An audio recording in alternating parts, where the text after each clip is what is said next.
গণহত্যার বিচারের পূর্বে আওয়ামী লীগকে কোনো নির্বাচনে অংশগ্রহণ করতে দিব না, প্রয়োজনে দ্বিতীয় অভ্যুত্থান হবে। মঙ্গলবার নিজ ভেরিফাইড ফেসবুক প্রোফাইল থেকে এমনই এক স্ট্যাটাস দিয়েছেন বৈষম্যবিরোধী ছাত্র আন্দোলনের সমন্বয়ক ও জুলাই শহীদ স্মৃতি ফাউন্ডেশনের সাধারণ সম্পাদক সার্জিস আলম।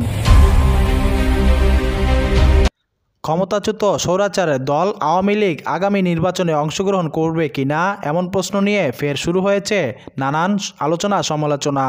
সম্প্রতি ভারতীয় সংবাদ মাধ্যম দ্য হিন্দুকে দেওয়া এক সাক্ষাৎকারে আওয়ামী লীগ নির্বাচনে অংশ নিতে পারবে কিনা এমন প্রশ্নের জবাবে অন্তর্বর্তী সরকারের প্রধান উপদেষ্টা ডক্টর মোহাম্মদ ইউনূস বলেছেন, আমরা রাজনৈতিক দল সম্পর্কে সিদ্ধান্ত নিতে চাইনি এবং বিএনপি বলেছে সব রাজনৈতিক দলকে নির্বাচনের প্রতিদ্বন্দ্বিতা করতে হবে।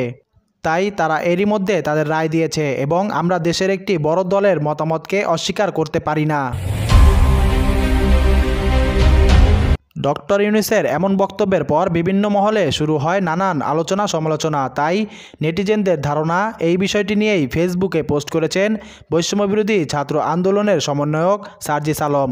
একই দিনে বিষয়টি নিয়ে ফেসবুকেও লিখেছেন বৈষম্যবিরোধী ছাত্র আন্দোলনের আহ্বায়ক হাসনাত আবদুল্লাহ। হাসনাত আবদুল্লাহ তার পোস্টে লিখেছেন, ছেলেদের রক্তের উপর পা রেখে দিল্লিকে কেবলা বানিয়ে ক্ষমতায় মসনদে যাওয়ার আশঙ্কা জনগণের মুক্তির নিয়তের সঙ্গে বিশ্বাসঘাতকতা। তিনি আরও বলেন, আওয়ামী পুনর্বাসনের জন্য যারা উদ্যোগ নেবে তাদেরকে ইতিহাস গণশত্রু হিসেবে চিহ্নিত করবে।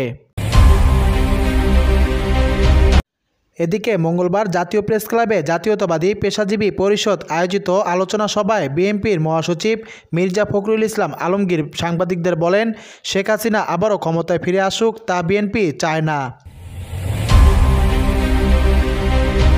প্রিয় দর্শক, ভিডিওটি ভালো লাগলে একটি লাইক দিয়ে চ্যানেলটিকে সাবস্ক্রাইব করে নোটিফিকেশনটি অন করে রাখুন পরবর্তী আপডেট পাওয়ার জন্য।